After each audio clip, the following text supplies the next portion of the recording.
Doctor Salman Shah साहब, आप ने कहा इब्तदाई में कि हमारे पास जो मसाइल हैं उसकी आपने निशानदेही की। क्या आप बताना मुनासिब समझेंगे कि हमें को बुनियादी जो फंडामेंटल चेंज करनी है, ईमानदारी से बताएं वो क्या है?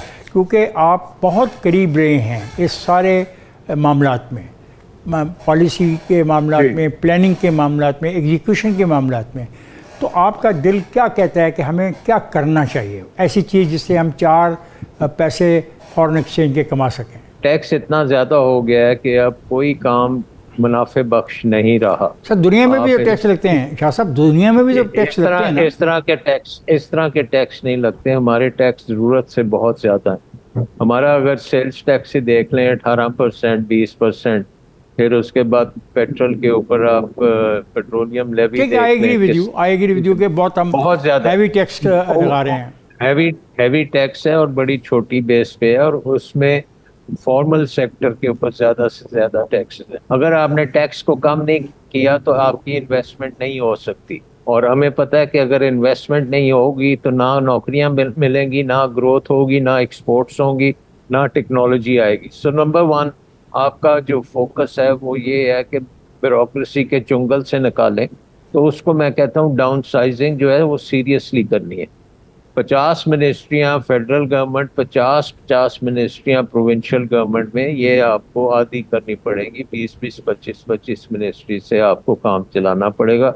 और टैक्स को जब आप कट करेंगे तो फिर आपका फोकस इन्वेस्टमेंट की तरफ आएगा, और इन्वेस्टमेंट के लिए आपको ऐसी चीज़ों में इन्वेस्ट करना है जो कंपेटिटिव और प्रोडक्टिव हो। ये नहीं है कि आप गन्ने के ऊपर आप इन्वेस्टमेंट करनी शुरू कर दें कि जी और शुगर मिल्स लगाएं।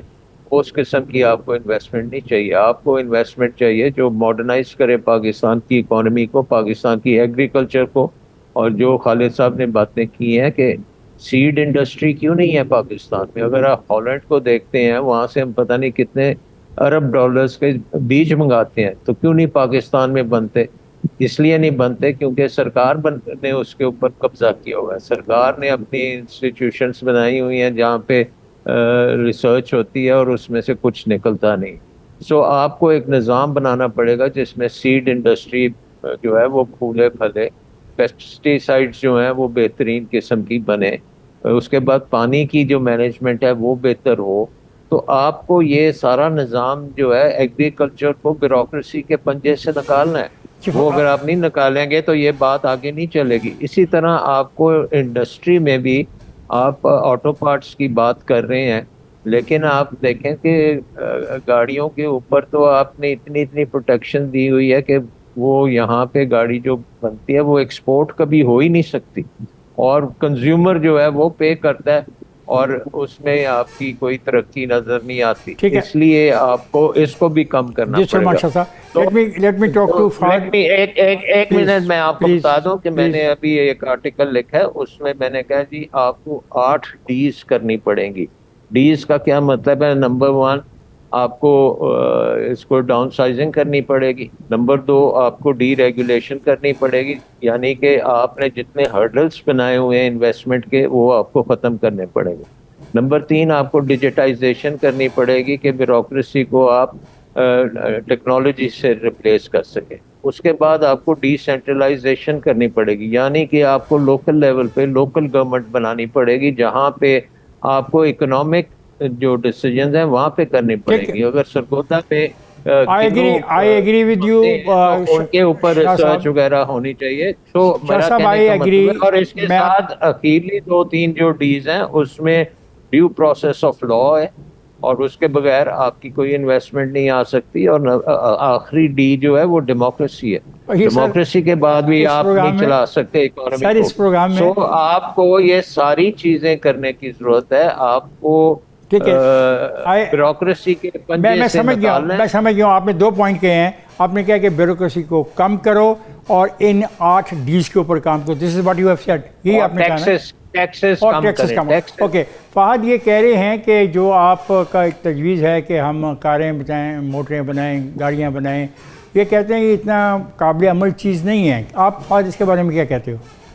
देखिए, मैंने ये नहीं कहा था कि हम गाड़ियां बना के एक्सपोर्ट करें। मैंने आपको कहा था कि हमारे पास गाड़ियां हम तो बना के एक्सपोर्ट नहीं कर सकते, लेकिन हमारी जो ऑटो पार्ट इंडस्ट्री है उसके अंदर एक पोटेंशियल मौजूद है कि वो ऑटो पार्ट्स जो हैं वो सप्लाई कर सकते हैं बाहर जो मैन्युफैक्चरर्स बैठे हुए हैं। इसके ऊपर देखना चाहिए। ठीक है। दूसरी मेरी तजवीज़ ये थी कि देखें, एग्रीकल्चर सेक्टर के अंदर अब ये इशू जो है ये हमारे पास बहुत अरसे से मौजूद है। आपको मालूम है कि पाकिस्तान के अंदर तकरीबन 26 से 40%, ठीक है, और कुछ अंदाज़ा तो ये भी कहते हैं कि वो 40% के करीब जो फूड है वो हार्वेस्टिंग से लेकर ट्रांसपोर्टेशन के दरमियान ज़ाया हो जाती है।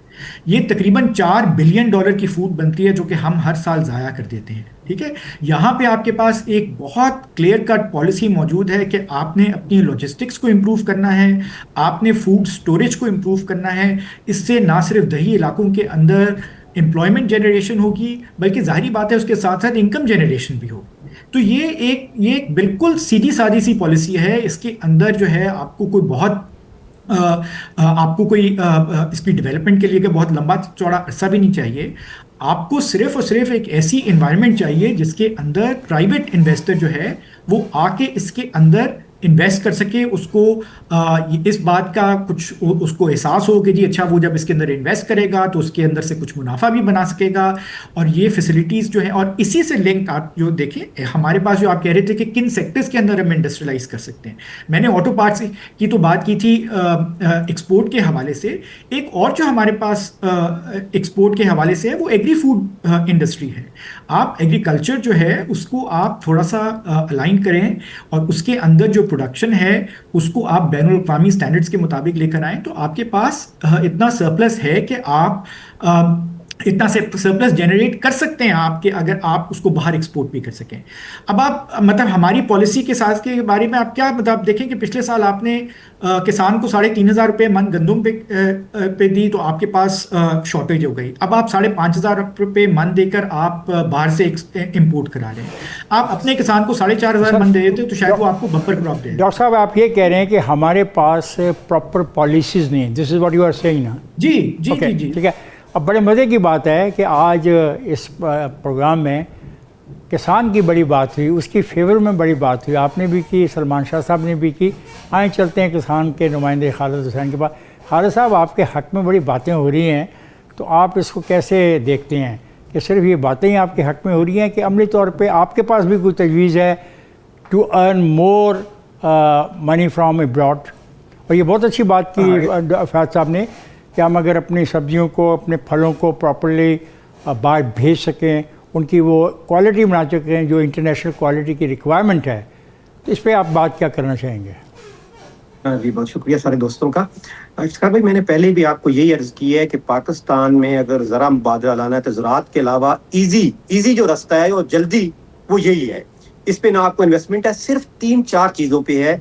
एक जो ब्यूरोक्रेट बैठा है उसको अल्लाह गवाह पता ही नहीं कि उसने ज़राअत के बारे में अलफ बे नहीं पढ़ा, उसको पता ही नहीं कि गंदम कहाँ लगती है। वैसे माफ़ कीजिएगा खालिद हुसैन, माफ़ कीजिएगा, पाकिस्तान का 70% ब्यूरोक्रेट गांव से आता है। चलें आप आगे करें। बिल्कुल बिल्कुल, अल्लाह को है, यकीन करो, जो गांव से आता है वो समझता भी है और उससे हम बात भी करते हैं और हमारे मसले को हल भी कराने की कोशिश करता है। लेकिन इस बहस में नहीं जाते, लेकिन हम मुल्क की तरक्की के लिए क्या कर सकते हैं हम इस पे बात करते हैं। हम ये कहते हैं कि जैसे हमने पिछली दफा हमारी जो पेस्टिसाइड या सीड हमें चावल का ऐसा मिला कि हम 5 अरब से 3.5 अरब इस पे आ गए कि अमेरिका में जो शिपमेंट हमारी गई, उन्होंने कहा कि जो आपने पेस्टिसाइड की है वो सही नहीं है, लिहाजा अमेरिका से वापस आ गई। और अपने तौर पे ही हम सब करते हैं, कोई गवर्नमेंट की सपोर्ट हासिल नहीं है। हमारी एक ही रिक्वेस्ट है कि जिस तरह आजकल डैम्स पे बात हो रही है, मैं कहता हूँ कि चारों सूबों में, अगर बलूचिस्तान देखा जाए तो उसमें सिर्फ कच्ची कनाल जो प्रोजेक्ट चल रहा है, अगर वो कंप्लीट हो जाए तो बलूचिस्तान अकेला सिर्फ पाकिस्तान की गंदम की और काटन की जरूरत पर पूरी कर सकता है, बल्कि बाहर भी भेज सकता है। और दालें भी सबसे ज्यादा बलूचिस्तान में होती हैं, लेकिन बदकिस्मती से पानी का उधर वसाइल नहीं है, इस वजह से पीछे हैं। मियाँ वाली है, उसमें हमारी जमीनें बरानी है, हम ट्यूबवेल से दालें काश्त करते थे, लेकिन उस वक्त हमारा भी जो बिजली का यूनिट था वो 10 से 13 रुपए था, आज वो यूनिट 70 रुपए का है। आप सोलर एनर्जी लगा ले। मैंने बलूचिस्तान में सोलर एनर्जी लगी देखी है। मैंने पंजाब के बहुत सारे दही इलाकों में सोलर एनर्जी को लोग इस्तेमाल कर रहे हैं, सोलर प्लेट्स लगा रहे हैं और अपने ट्यूबवेल चला रहे हैं। नहीं, हम प्राइम मिनिस्टर, आज हम प्राइम मिनिस्टर ने एक मीटिंग की, उसमें हम थे, हमने प्राइम मिनिस्टर का शुक्रिया अदा किया। मैं प्राइम मिनिस्टर की और बात जो नहीं कर रहा, बलूचिस्तान, मैं सोलर एनर्जी की बात कर रहा हूँ। 22,000 सोलर जो है फ्री बलूचिस्तान को दिया है सर। 22,000 सोलर फ्री जो बिजली नहीं कर रहा, ये एक बहुत अच्छा प्रोजेक्ट है। लेकिन मेरा कहने का मकसद ये है कि जैसे मियां वाली दालें पैदा करता था, हम वो दाल, क्योंकि वो जैसे आप कह रहे हैं ना सोलर लगा ले, अब 1200 फुट नीचे गहरा पानी है, 70 लाख रुपए की प्लेटें हैं जिसने नीचे से पानी ऊपर लेके तो आना है। आपको इस 1200 गरीब के- फुट जो जेर ज़मीन पानी है, ये हुकूमत निकाल के दे या क्या करे? हम पहले इसलिए इजी थे कि हमारे पास बिजली का यूनिट सस्ता था, तो हम बिजली से अपने ट्यूबवेल चला के दालें पैदा करते थे, मुल्क की जरूरियात पैदा करते थे। अब वो दालें, हमारे से इतने पैसे नहीं है, ना 70 लाख रुपए सोलर का है, ना हमारे पास 70 रुपए यूनिट दे के हमें दालों में प्रॉफिट आ सकता है। तो मैं कहता हूं कि गवर्नमेंट अगर चाहे दालों पे काम हो सकता है। आम जैसे हमारे पास कितना बाहर जा रहा है, पिछले साल किन्नू भी क्लाइमेट चेंज की वजह से और अच्छी क्वालिटी की वजह से वो वापस आ गया। इस तरह पाकिस्तान के अदारे, गवर्नमेंट और हम देखें, सबसे बड़े किसान 70% ज़राअत वाले हैं और 61% जो इस मुल्क में जो मजदूर है या लोग हैं वो ज़राअत से जुड़े हुए हैं। तो किसी कानून साजी में, किसी मीटिंग में, कोई बजट में हमसे कभी क्वेश्चन भी पूछते नहीं कि कहाँ है किसान।